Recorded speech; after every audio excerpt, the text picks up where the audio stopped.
Hi, good morning! Isang maulan na Tuesday na naman sa ating lahat. And today, gusto kong isang pa-share ang ating menu. Ang ulam natin for today is tortang giniling. So, kailangan lang natin. So, nag-ano ako dito ng 1/4 ng giniling. Narinate ko na siya ng bawang, toyo, at saka ng kalamansi. Saka ng paminta. So, ang the rest ingredients natin, kailangan natin ng patatas at carrots. Nagayat na rin ako ng bawang at sibuyas. Bell pepper mga mamis para mas maging mabango yung ating torta, tsaka sliced hotdog. Lalagyan din natin siya ng konting tomato paste or tomato sauce mga mamis para mas makulay o mas masarap yung ating giniling. Gawin lang natin. Hagisan muna tayo ng ating bawang at sibuyas. Makulay natin at suwete.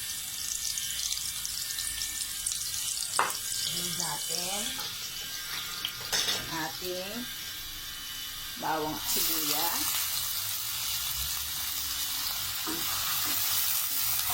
Ang ganda ng kulay ng ating suwete mga namin. Ko. Ang ganda yung aroma ng suwete natin. Sunod natin ilagay yung namarinate natin na giniling. So, pabayaan lang muna natin ito na maluto.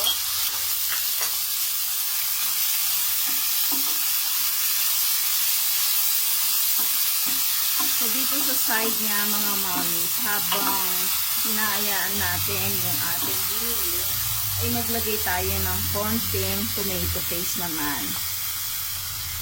So, dun sa tomato paste, konti lang po mga mami para hindi umasin yung ating torta. Since nalagyan na rin na natin siya ng kalamansi. Nakakatulong lang ito para mas maging maganda at makulay yung torta natin mga mami. Galayin na natin siya.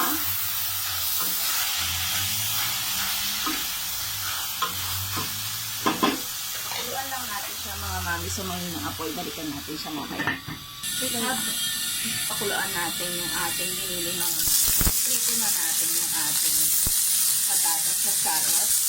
Sunod natin mamaya yung mga hotdog. Iprito natin ng konti yung hotdog. Pagkatapos natin na-prito ng carrot. Okay mga mamis, na-prito na natin yung ating carrots at saka yung patatas. Sunod natin yung ating mga hotdog slice.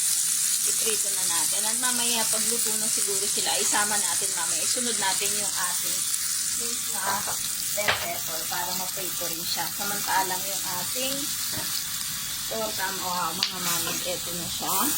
Malapit na siyang maluto.